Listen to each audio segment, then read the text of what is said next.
এবার মিডিয়ার প্রশ্নমুখে বিধ্বস্ত হয়ে এক পর্যায়ে বিপদে পড়ে কুসুমের মানসম্মান রক্ষার খাতিরে এবার কুসুমের স্মৃতিতে সিঁদুর পরিয়ে দিয়ে নিজের স্ত্রী হিসেবে কুসুমকে গ্রহণ করে নিতে বাধ্য হলো আয়ুষ। বন্ধুরা, ভিডিওটা লাইক দিয়ে দেখতে থাকুন। যে মুহূর্তে কিনা দেবলীনা কুসুমের উপরে ক্ষুব্ধ হয়ে কুসুম, আয়ুষ এবং ঈশানের সেই রূপসায়ক গ্রামে কাটানো সেই সমস্ত ভিডিও ফুটেজগুলো যখন কিনা পাবলিক করে দেয় এবং তার পর মুহূর্তে যখন কিনা প্রেস মিডিয়া থেকে শুরু করে সমস্ত লোকেরা কুসুম এবং আয়ুষের সম্পর্ক নিয়ে প্রশ্ন তুলতে থাকে এবং বাড়ির দোরগোড়ায় এসে যখন কিনা তারা ইন্দ্রাণী গাঙ্গুলিকে প্রশ্নমুখে বিধ্বস্ত করে বলতে থাকে যে মিসেস ইন্দ্রাণী গাঙ্গুলি, আপনার ছেলে আপনার চোখে তুলো দিয়ে আপনার সঙ্গে বিশ্বাসঘাতকতা করে রীতিমতো রূপসায়ক গ্রামে বাড়ির কাজের মেয়ের সঙ্গে সেখানে গিয়ে ফষ্টি করেছে, এক ছাদের তলায় বসবাস করেছে, একসঙ্গে রাত কাটিয়েছে, অথচ এই সমস্ত কিছু জেনেও আপনি মা হিসেবে এই সমস্ত কিছুকে অন্যায়কে কী করে প্রশ্রয় দিচ্ছেন? আমার তো সেটাই মাথায় ঢুকছে না। এবং আপনি বাইরের লোকেদের সামনে পাবলিকলি এটা বলে ফেলেন যে আপনি নাকি মেয়েদের মান সম্মানের জন্য সবসময় লড়াই করেন এবং আপনি নাকি তাদের সমস্ত অন্যায়ের প্রতি রুখে দাঁড়ান। তাহলে এটা কেমন অন্যায় বলুন তো, যে যেখানে কিনা আপনার ছেলে নিজে একটা মেয়ের জীবন ধ্বংস করে তাকে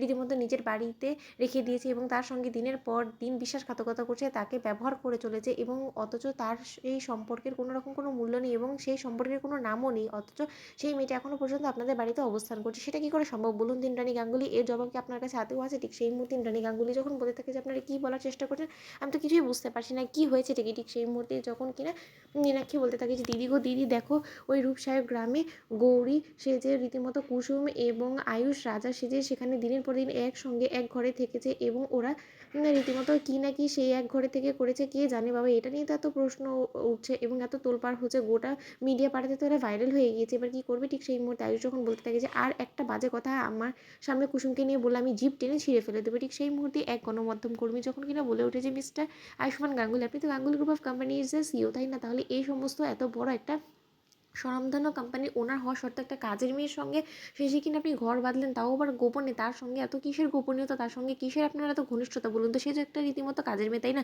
নাকি আপনারা ওনাকে দিনের পর দিন ব্র্যান্ড অ্যাম্বাসেডর হিসেবে ব্যবহার করার জন্য আপনারা তাকে বিনা টাকায় রীতিমতো এরকম করে পালার চেষ্টা করছেন, যাতে করে কিনা আপনারা তাকে পোষ মানিয়ে এরকম করে দিনের পর দিন তার সঙ্গে এই সম্পর্কটা, আপনি অবৈধ সম্পর্কটা বজায় রাখতে পারেন? কী ব্যাপার? আপনি কথা বলছেন না কেন? আপনার কাছে কি আদৌ কোনো রকম কোনো উত্তর আছে? ঠিক সেই মুহূর্তে কুসুম যখন বলতে থাকে যে বন্ধ করুন আপনারা এই সমস্ত নোংরা কর্মকাণ্ডগুলো, আপনাদের করতে লজ্জা করছে না একটা মেয়েকে নিয়ে কেচ্ছা কেলেঙ্কারি করতে। ঠিক সেই মুহূর্তেই এক প্রেস মিডিয়া লোকেরা যখন বলতে থাকে যে ম্যাডাম এই সমস্ত কিছুতে যে আপনার সম্পূর্ণরূপে সায় আছে, সেটা তো আপনার কথাবার্তা শুনেই মনে হচ্ছে যে আপনি ভুলে যাবেন আপনি একটা কাজের মেয়ে এবং আপনি সেই সূত্রে একটা বড়লোক বাড়ির ছেলের সঙ্গে এরকম গোপনে নোংরা সম্পর্ক রেখে আপনার এই জিনিসটাকে প্রশ্রয় দিয়ে আপনার যদি মনে হয় যেটাতে আপনার ভবিষ্যতে ভালো হবে, তাহলে আপনি ভুল ভাবছেন এবং এটার জন্য আমরা নিশ্চয়ই রুখে দাঁড়াবো এবং আপনার আর যে কিনা বর সে যে রূপসায়ক গ্রামে ছিল তাকে জবাবদিহি করতেই হবে। তো বন্ধুরা, লাইক এবং শেয়ার করে সাবস্ক্রাইব করতে ভুলো না।